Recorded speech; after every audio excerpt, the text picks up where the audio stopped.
as I trudged through the knee-deep snow, the biting wind howling in my ears. I knew I was making a grave mistake. The map indicated that the enemy's hideout was just a few miles ahead, and I was determined to confront them alone. My superiors had ordered me to wait for backup, but I couldn't shake the feeling that every minute I delayed would give my enemy an advantage.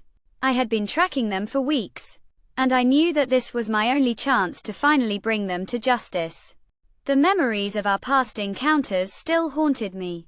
Viktor Kuznetsov, a ruthless mercenary with a talent for manipulation and a penchant for violence. He had been the one who had left me for dead in a ditch, who had destroyed my unit and killed my friends. The thought of facing him again sent a shiver down my spine. But I steeled myself for the task ahead. I had to do this. As I approached the hideout, I could feel the weight of my rifle digging into my shoulder. I had been walking for hours, and the snow was starting to seep into my boots, making every step a struggle. But I pushed on, my eyes fixed on the cluster of buildings in the distance. I knew that Victor would be waiting for me, and I was ready for him. I crept up to the edge of the clearing, my heart pounding in my chest. The buildings were surrounded by a high wall, with guard towers at each corner.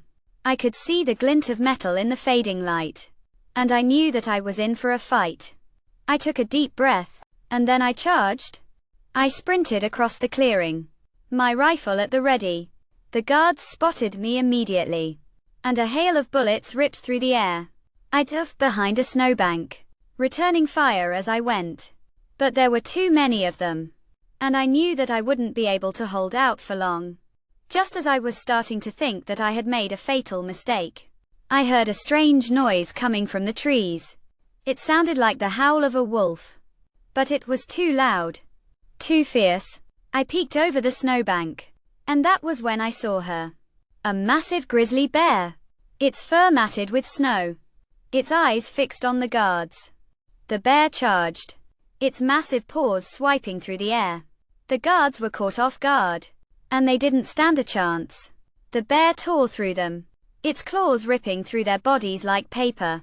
I watched in awe as it cleared a path through the enemy, its eyes fixed on the hideout. I took advantage of the distraction to slip inside, my rifle at the ready. The interior was dark and musty, the air thick with the smell of smoke. I moved cautiously, my eyes adjusting to the dim light.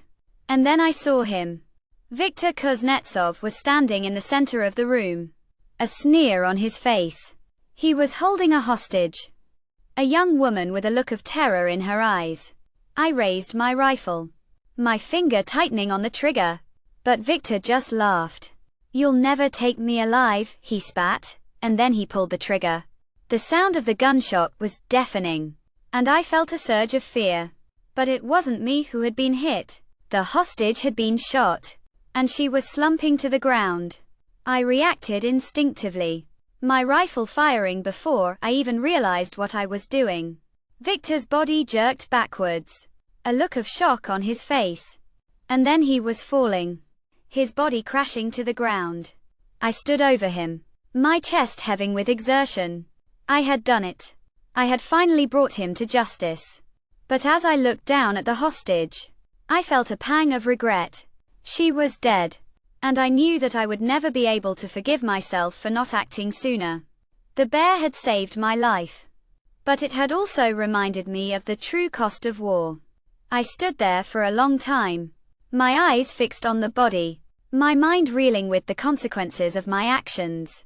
And then I heard the sound of the bear, its eyes fixed on me.